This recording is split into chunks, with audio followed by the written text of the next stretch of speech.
Hi hello అండి, welcome back to our channel Alisha's kitchen.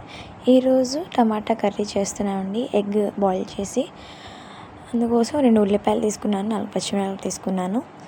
అది stove మీద పెట్టి ఆయిల్ వేసుకున్నానండి. ఆయిల్ కొంచెం వేడెక్కిన తర్వాత అందులో కొంచెం పసుపు, ఉప్పు, సరిపడంత, కొంచెం పించంత అల్లం వెల్లుల్లిపాయ పేస్ట్ వేసుకున్నానండి. దాని తర్వాత అది కొంచెం ఫ్రై చేసుకున్నాను.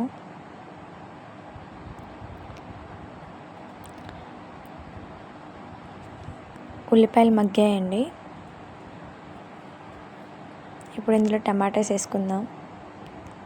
టమాటాలు కూడా మగ్గేంత వరకు మూత పెట్టేసుకుందాం. చాలా అంటే చాలా టేస్టీగా వచ్చిద్దండి.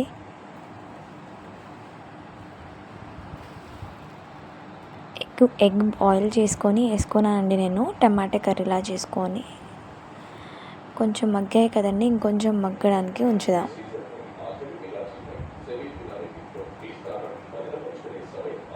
ఇప్పుడు కారం వేసుకుందాం, అప్పుడు దగ్గర పడుద్ది కూర.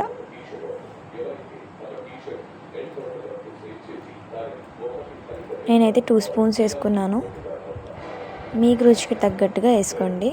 ఇప్పుడు బాగా కలిపేసుకున్న తర్వాత కొంచెం దగ్గర పడింది కదండి కూర, గుజ్జు గుజ్జులా వచ్చింది. నేనైతే వాటర్ వేసుకోలేదండి.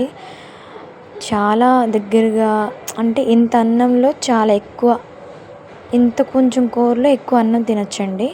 ఇప్పుడు గుడ్లు వేసేసుకున్నాను, ఉడికిన గుడ్లు. అంతేనండి, ఈజీ అండి, చాలా అంటే చాలా ఈజీ. ఇంట్లో ఏం కూరగాయలు లేనప్పుడు ఇలాగ ప్రిపేర్ చేసుకుంటే చాలా టేస్టీగా ఉంటుంది. ఓన్లీ టమాటాస్తో ఇలా వేసుకోవచ్చు. కొత్తిమీర ఇప్పుడు వేసేసుకున్నామండి. చాలా అంటే చాలా టేస్టీగా వచ్చిందండి. మాకైతే చాలా నచ్చింది, మీకు కూడా నచ్చిద్దని చెప్పేసి అనుకుంటున్నాను. Thanks for watching. Please subscribe to my channel.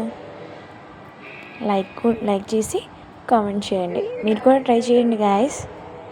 ఎలా వచ్చిందో కామెంట్ చేయండి. నాకైతే చాలా బాగా కుదిరింది. వాటర్ కూడా యాడ్ చేయలేదు. Okay, thank you.